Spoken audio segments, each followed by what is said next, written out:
تصور کریں ایک خوشیوں بھری رات، دو زندگیاں جڑ چکی ہیں دعاؤں اور محبتوں کے ساتھ۔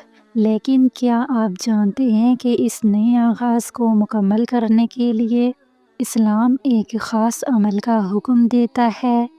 جی ہاں، شادی کے بعد غسل کا۔ آج کی ویڈیو میں ہم آپ کو بتائیں گے کہ یہ غسل کیوں ضروری ہے، اس کی اہمیت کیا ہے اور اس کا مسنون طریقہ کیا ہے۔ السلام علیکم ورحمۃ اللہ۔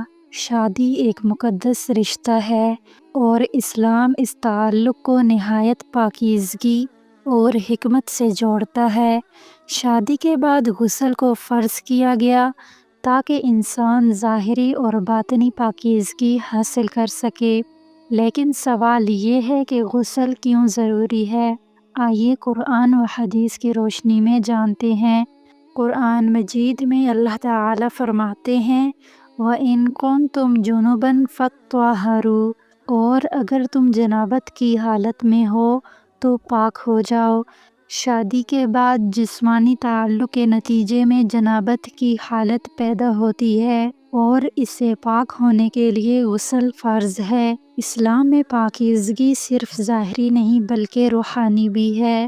غسل انسان کے دل و دماغ کو بھی پاک کرتا ہے تاکہ وہ اللہ کے قریب ہو سکے اور اپنی عبادات مکمل طہارت کے ساتھ انجام دے سکے۔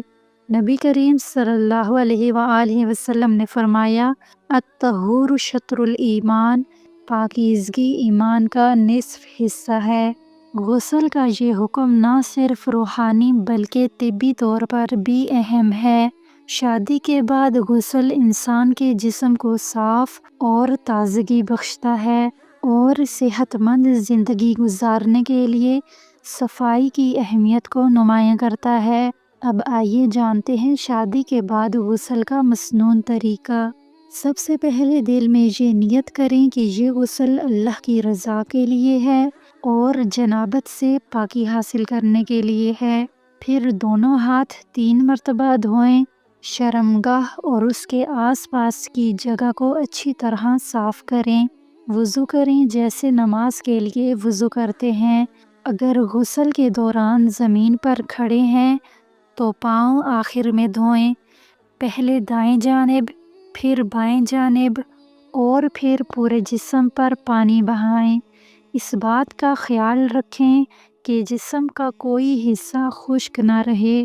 غسل کے بعد یہ دعا پڑھیں اللہم اجعلنی من التوابین واجعلنی من المتطہرین۔ اس دعا کا مطلب ہے اے اللہ مجھے توبہ کرنے والوں اور پاکیزگی اختیار کرنے والوں میں شامل فرما۔ چند اہم باتیں یاد رکھیں۔ جنابت کی حالت میں نماز اور قرآن کی تلاوت کرنا جائز نہیں، اس لیے غسل کو جلدی مکمل کریں۔ غسل کے دوران صفائی کا خاص خیال رکھیں اور پانی کا ضیاع نہ کریں۔ یہ جسمانی صفائی کے ساتھ ساتھ روحانی پاکیزگی کا بھی ذریعہ ہے، اس لیے اسے دھیان اور سکون سے کریں اور یہ یاد رکھیں کہ جسم کا کوئی بھی حصہ خشک نہ رہے۔ اگر بال برابر بھی جگہ خشک ہوئی تو غسل نہیں ہوگا۔ میری پیاری بہنوں، اسلام ہمیں زندگی کے ہر پہلو میں پاکیزگی اور حکمت سکھاتا ہے۔ شادی کے بعد کا غسل اس بات کی یاد دہانی ہے کہ ہر عمل میں اللہ کی رضا اور طہارت کو ترجیح دیں۔ اگر آج کی ویڈیو آپ کے لیے مفید رہی ہو تو ہمارے چینل کو سبسکرائب کریں، ویڈیو کو لائک کریں اور اپنے دوستوں کے ساتھ شیئر کریں۔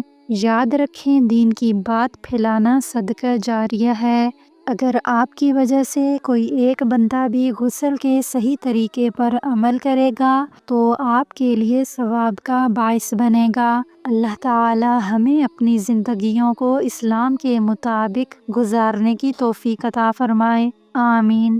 اگر آپ کے ذہن میں کوئی سوال ہے تو کمنٹ کریں۔ کیا آپ کو شادی کے بعد غسل کرنے کا صحیح طریقہ پہلے معلوم تھا؟ کمنٹ میں ضرور بتائیں۔ حاضر ہوں گے ایک نئی ویڈیو کے ساتھ، تب تک اپنا خیال رکھیں اور مجھے بھی دعاؤں میں یاد رکھیں۔ اللہ پاک ہم سب کی مشکلات کو دور فرمائیں اور ہمارے لیے آسانیاں پیدا فرمائیں۔ آمین۔